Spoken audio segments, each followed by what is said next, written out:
All right, we're here with Dr. Michael Wilcox from the Utah Eye Centers. How are you today, Mike? Doing great. Good. We're here to talk about the KAMRA Inlay with you.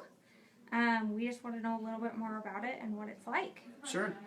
So the KAMRA Inlay was approved, FDA approved last year, and it's a technology for patients that they're tired of dealing with reading glasses and they'd like to be able to set those aside and see better up close and not have to be so dependent on the reading glasses. So it's an inlay that we can place in the cornea, which is basically the surface of the eye, and we can create a little pocket and put the inlay in that pocket. Procedure takes less than 10-15 minutes, and patients do great. That's awesome. What should the patients expect on surgery day and post-surgery day? So on surgery day, you come in and we put drops on the eye to numb the eye. We create this little pocket with a laser. It's very precise. And we insert this little disc, this little inlay, and we center that on your pupil. And then we seal up that pocket, and that takes less than 10 to 15 minutes, so it's really a painless procedure. Patients do great. As far as post-operative expectations, usually things are a little blurry the first couple of days because the eye tends to be a little dry.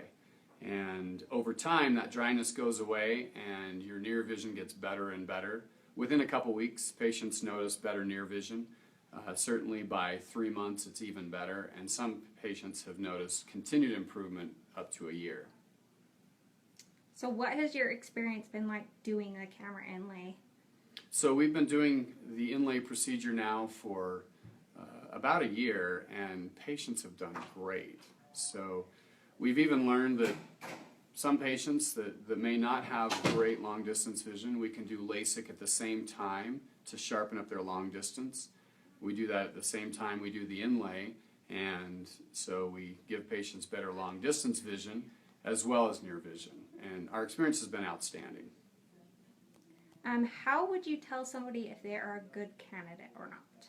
Excellent question.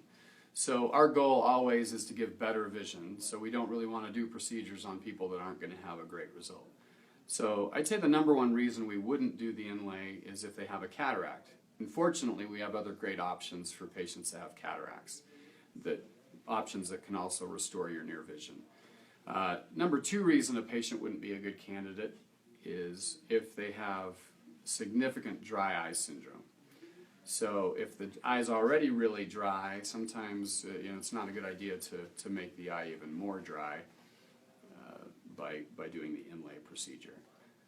And then thirdly, we do topographic mapping of the surface of the eye just to make sure that the cornea is normal, so that we want to make sure that cornea can tolerate having a pocket created to place the inlay in the cornea. So we do all that ahead of time to make sure you're a good candidate. Okay, that is awesome. Thank you so much for answering our question, Dr. Wilcox.